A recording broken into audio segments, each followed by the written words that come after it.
গতকাল চাঁপাইনবাবগঞ্জে জেলা জজ আদালতের একটি বিচার কক্ষে হামলা ও ভাঙচুর চালানো হয়েছে। আমরা এনসিপি সমর্থিত ন্যাশনাল লয়ার্স অ্যালায়েন্সের পক্ষ থেকে এটার তীব্র নিন্দা এবং প্রতিবাদ জানাই।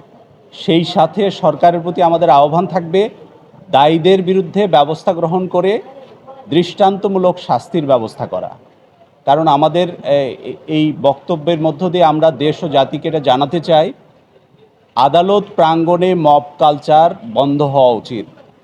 আপনারা জানেন, একজন বিচারকের এজলাসের গ্লাস ভাঙচুর করা হয়েছে এবং বিচারকের ফাঁস কামরার গ্লাস ভাঙচুর করা হয়েছে। এটার মধ্য দিয়ে বিচার বিভাগের প্রতি যে ধরনের আক্রমণ করা হচ্ছে, আমরা এতে খুব উদ্বিগ্ন। এবং আপনারা জানেন যে পৃথক বিচার বিভাগীয় সচিবালয়, যেটা সুপ্রিম কোর্ট সচিবালয় নামে একটা সচিবালয় প্রতিষ্ঠার জন্যে যে আইন প্রণয়ন করেছিল অন্তর্বর্তীকালীন সরকার, সেটা কিন্তু তারা নতুন কোনো পার্লামেন্টে সেটা পাশ করেনি এবং তাদের নতুন একটা আইন আনার কথা ছিল। আজ অবধি কিন্তু আমরা সেটা দেখছি না। এখানে আমরা সরকারের যে প্রতিশ্রুতি সেটার লঙ্ঘন দেখছি। উল্টো বিচার প্রাঙ্গণে একজন বিচারক তিনি বিদ্যুৎ নিয়ে মন্তব্য করেছেন, তার প্রতিবাদে একজন আসীন বিচারকের বিরুদ্ধে যে ধরনের মন্তব্য করা হয়েছে, যে আক্রমণ চালানো হয়েছে, এটি কোনো ভবনের বিরুদ্ধে আক্রমণ না, এটি কোনো অফিসের বিরুদ্ধে আক্রমণ না। আমরা এটা মনে করি আদালতের বিরুদ্ধে অবমাননা। আদালতের যদি কোনো সিটিং বিচারক বিধি বহির্ভূত কিছু করে থাকেন, আইনসঙ্গত উপায়ে সেটার প্রতিকার করা উচিত।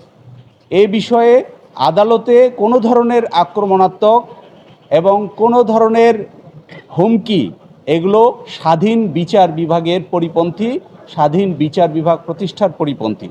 আমরা মনে করি এহেন অত্যাচার, এহেন আক্রমণ, স্বাধীন বিচার বিভাগের প্রতি আক্রমণ, এটা দ্রুত স্বাধীন বিচার বিভাগে যে মব কালচার প্রতিষ্ঠা করা হচ্ছে সেটা বন্ধ হওয়া জরুরি। আপনারা জানেন অ্যাটর্নি জেনারেল অফিসের সামনে একটা মব কালচার করা হচ্ছে।